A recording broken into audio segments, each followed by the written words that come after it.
ಜನವರಿ 22ರಂದು ಅಯೋಧ್ಯೆಯ ರಾಮ ಮಂದಿರ ಉದ್ಘಾಟನೆಗೊಳ್ಳಲಿದ್ದು ರಾಜ್ಯದಿಂದಲೂ ರಾಮ ಮಂದಿರ ಉದ್ಘಾಟನಾ ಸಮಾರಂಭದಲ್ಲಿ ಲಕ್ಷಾಂತರ ರಾಮ ಭಕ್ತರು ಭಾಗಿಯಾಗೋ ಸಾಧ್ಯತೆ ಇದೆ. ಈ ಹಿನ್ನೆಲೆಯಲ್ಲಿ ಪಾಲಿಥೀನ್ ಮುಕ್ತ ಅಯೋಧ್ಯೆಯತ್ತ ನಮ್ಮ ಚಿತ್ತ ಸಂವಾದವನ್ನು ಆಯೋಜಿಸಲಾಗಿತ್ತು. ಬಸವನಗುಡಿಯ ಇಂಡಿಯನ್ ಇನ್ಸ್ಟಿಟ್ಯೂಟ್ ಆಫ್ ವರ್ಲ್ಡ್ ಕಲ್ಚರ್ನಲ್ಲಿ ನಡೆದ ಸಂವಾದ ಕಾರ್ಯಕ್ರಮವನ್ನು ಪರ್ಯಾವರಣ ಸಂರಕ್ಷಣಾ ಗತಿವಿಧಿ ಕರ್ನಾಟಕ ದಕ್ಷಿಣ ಪ್ರಾಂತ ಆಯೋಜಿಸಿದ್ರು. ಸಂವಾದ ಕಾರ್ಯಕ್ರಮದಲ್ಲಿ ಅಯೋಧ್ಯೆಗೆ ಹೋಗುವಾಗ ಭಕ್ತರು ಯಾವ ವಸ್ತುಗಳನ್ನು ತೆಗೆದುಕೊಂಡು ಹೋಗಬೇಕು, ಪ್ಲಾಸ್ಟಿಕ್ ಮುಕ್ತವಾಗಿ ಯಾವ ರೀತಿ ಅಯೋಧ್ಯೆಯನ್ನ ಸ್ವಚ್ಛವಾಗಿಡಬೇಕು, ಜೊತೆಗೆ ಪ್ಲಾಸ್ಟಿಕ್ ನಿಂದಾಗ್ತಾ ಇರುವ ಸಮಸ್ಯೆಗಳ ಬಗ್ಗೆ ಚರ್ಚಿಸಿದ್ರು.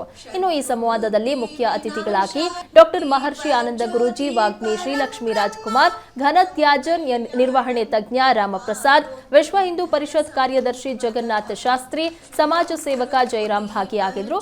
ಇದೇ ವೇಳೆ ಜಗನ್ನಾಥ ಶಾಸ್ತ್ರಿ ಮಾತನಾಡಿ, ಇತ್ತೀಚಿನ ದಿನಗಳಲ್ಲಿ ದೇವಸ್ಥಾನಗಳಲ್ಲಿ ಪ್ಲಾಸ್ಟಿಕ್ ಹೆಚ್ಚಾಗಿ ಬಳಸೋದು ಕಡಿಮೆಯಾಗಿದೆ. ದೇವಸ್ಥಾನಗಳಲ್ಲಿ ಪ್ಲಾಸ್ಟಿಕ್ ಬಳಸುವುದನ್ನ ಬಿಡಬೇಕು. 2018ರಲ್ಲಿ ಕುಂಭಮೇಳದಲ್ಲಿ ಪ್ಲಾಸ್ಟಿಕ್ ಮುಕ್ತ ಅಭಿಯಾನ ಮಾಡಿದ್ವಿ. ಅಲ್ಲಿ ಒಂದು ಚಾಕ್ಲೇಟ್ ಪೇಪರ್ ಸಿಕ್ಕಿರಲಿಲ್ಲ. ಅದರಿಂದ ಅಯೋಧ್ಯೆಯು ಎಲ್ಲ ರೀತಿಯಿಂದಲೂ ಮಾದರಿ ಆಗುವಂತೆ ಇರಬೇಕು ಅಂದ್ರು. ನೀವು ಪೋಷಕರಾಗಲು ಕಾಯುತ್ತಿದ್ದೀರಾ? ಚಿಂತಿಸದಿರಿ. ಓಯಾಸಿಸ್ ಫರ್ಟಿಲಿಟಿ 90,000 ದಂಪತಿಗಳ ಜೀವನದಲ್ಲಿ ಸಂತೋಷವನ್ನು ತಂದಿದೆ. 7825893601ಗೆ ಕರೆ ಮಾಡಿ. ಅತ್ಯದ್ಭುತ ರಿಯಾಯಿತಿ ಪಡೆಯಿರಿ ಹಾಗೂ ಎಲ್ಲರಿಗೂ ಗುಡ್ ನ್ಯೂಸ್ ಕೊಡಿ.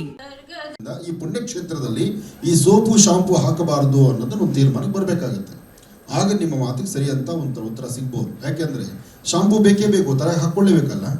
ಅಲ್ಲಿ ನಮ್ಮ ತೀರ್ಮಾನ ಹಾಕಿ ಬಂದ್ಬಿಟ್ಟಿರುತ್ತೆ. ನಮ್ಮ ಮೈಂಡ್ ಸೆಟ್ ಅದು. ನಾವು ಚೆನ್ನಾಗಿ ಕಾಣಬೇಕು, ತಲೆಗೊಂದು ಚೆನ್ನಾಗಿರ್ಬೇಕು ಅಲ್ವಾ, ಹಾರಾಡಬೇಕು, ಹೆಣ್ಣು ಮಕ್ಕಳಿಗೂ ಹಾರಾಡಬೇಕು, ನನಗೂ ಹಾರಾಡಬೇಕು, ಅದು ಮೈಂಡ್ ಸೆಟ್. ಅದನ್ನು ಬದಲಾಯಿಸಬೇಕಾದ್ರೆ ಮೊದಲು ಆ ಪುಣ್ಯಕ್ಷೇತ್ರದ ತೀರ್ಥವನ್ನ ಕಲುಷಿತ ಮಾಡಬಾರದು ಎಂಬತಕ್ಕಂಥ ಚಿಂತನೆ ನನಗೂ ಬರಬೇಕು, ನನ್ನ ಹಿಂದೆ ನನ್ನ ಪ್ರಪಂಚಕ್ಕೂ ಬರಬೇಕು. ಅದನ್ನು ಆ ಪ್ರಾಂತ್ಯದಲ್ಲಿರ್ತಕ್ಕಂಥವ್ರು ಎಲ್ಲಿ ತೀರ್ಥಕ್ಷೇತ್ರ ಅಂತ ಹೋಗ್ತೀವೋ ಆ ಪ್ರಾಂತ್ಯದಲ್ಲಿ ಇದಕ್ಕೆ ಅಂತ ಧ್ವನಿ ಎತ್ತಿ ಮಾತಾಡೋರು ಬೇಕು, ಆಗ ಸರಿ ಹೋಗ್ಬೋದು. ಎರಡನೇದು, ಆ ಪ್ರಾಂತ್ಯಗಳಲ್ಲಿ ಧರ್ಮಸ್ಥಳ ನೀವು ಮೂಲವಾಗಿ ಎತ್ಕೊಂಡ್ರಿ. ಧರ್ಮಸ್ಥಳ, ಆ ಧರ್ಮಸ್ಥಳದಲ್ಲಿರ್ತಕ್ಕಂಥ ಧರ್ಮಾಧಿಕಾರಿಗಳು ಮತ್ತು ಅಲ್ಲಿನ ಒಂದು ಆಡಳಿತ ಮಂಡಳಿ ಏನಿದೆ, ಮೊದಲು ಅದನ್ನು ತೀರ್ಮಾನ ಮಾಡಬೇಕು. ನೀವು ಎಲ್ಲಿ ಬ್ರಷ್ ಮಾಡಬೇಕು, ಅದಾದ ನಂತರ ನೀವು ಬ್ರಷ್ ಮಾಡಿ ನೀವು ಮೊದಲನೇ ಸತಿ ಮುಖ ತೊಳ್ಕೊಂಡು ಸ್ವಲ್ಪ ದೂರಕ್ಕೆ ಬಂದು ಸ್ನಾನಕ್ಕೆ ಈ ಪುಣ್ಯಕ್ಷೇತ್ರಕ್ಕೆ ಒಳಗಿಳಿಬೇಕು ಅಂತ. ಅಲ್ಲೇ ಇಲ್ಲಿ ಒಬ್ರು ಸ್ನಾನ ಮಾಡ್ತಿರ್ತಾರೆ, ಆ ಕಡೆ ಸಂಧ್ಯಾವಂದನೆ ಮಾಡ್ತಾರೆ, ಈ ಕಡೆ ಜಪಾನುಷ್ಠಾನ ಮಾಡ್ತಾರೆ, ಇವ್ರು ಬ್ರಷ್ ಮಾಡಿ ಕ್ಯಾಕರ್ಸ್ ಅಲ್ಲೇ ಉಗಿತಾ ಇರ್ತಾರೆ.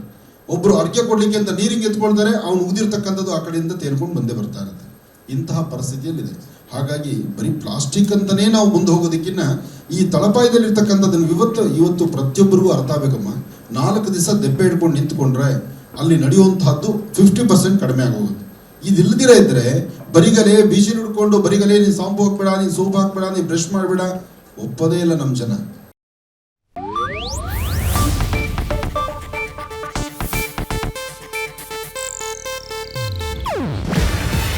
ಇದು ಏಷ್ಯಾನೆಟ್ ನ್ಯೂಸ್ ನೆಟ್ವರ್ಕ್ ಪ್ರಸ್ತುತಿ. ನೀವು ನೋಡ್ತಿದ್ದೀರಾ ಏಷ್ಯಾನೆಟ್ ಸುವರ್ಣ ನ್ಯೂಸ್.